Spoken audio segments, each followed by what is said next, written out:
طفلة صغيرة تسمع صوت أمها لأول مرة وهي تقول أحبك. لن تصدق ردة فعلها.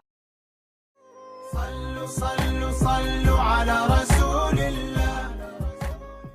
لم يستغرق الأمر كثيرا حتى أدرك أبوي الطفل تشارلي أنه يحدث خطب ما مع طفلتهما الرضيعة حديثة الولادة. لم تكن الطفلة تستجيب من صوت أمها على الإطلاق. قلق الوالدين من احتمالية وجود مشكلة سمعية مع الطفلة الصغيرة. بالتأكيد لا يوجد أب أو أم لا يرغبون بغير الأفضل لأبنائهم ويبذلون كل ما في وسعهم لمساعدتهم ودعمهم. ولذلك قررت والدة تشارلي حمل طفلتها للطبيب.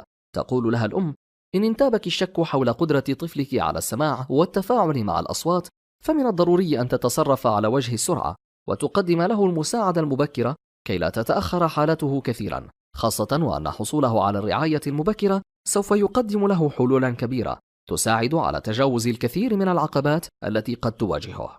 وعلى الرغم من اكتشاف أبوي الطفلة تشارلي لمشكلتها مبكرا، إلا أنهم لم يكونوا متأكدين من أن سماعة الأذن قد تكون كافية وتساعدها بشكل تام. ويزيد الأمر صعوبة أنه يصعب عليك أن تسأل طفلة صغيرة لم تتمكن من الزحف بعد. ولكن عندما وضعت الدكتورة سماعات الأذن في أذن الطفلة، كانت الأم متوترة بشكل كبير، ولكن كانت تبذل جهدها لمساعدة رضيعتها. المفاجأة كانت عندما بدأت عينا الطفلة تشارلي تلمعان عندما سمعت صوت أمها للوهلة الأولى، والدمعة في عيون الطفلة والأم أيضا. في الواقع إن صوت والدة الطفلة تشارلي جعلها تتأثر كثيرا حتى تحولت تلك المشاعر لدمعات.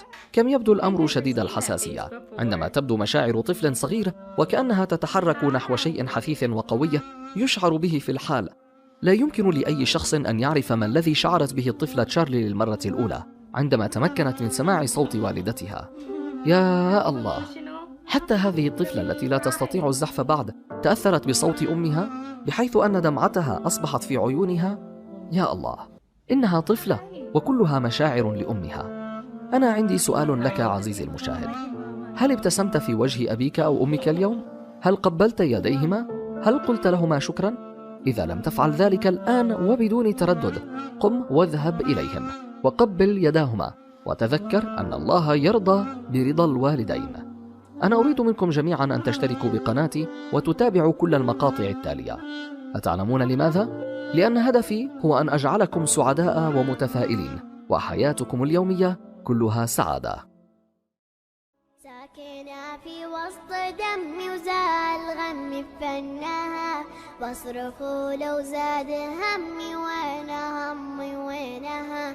ساكنة في وسط دمي وزال غمي بفنها، بصرخ لو زاد همي وانا همي وينها.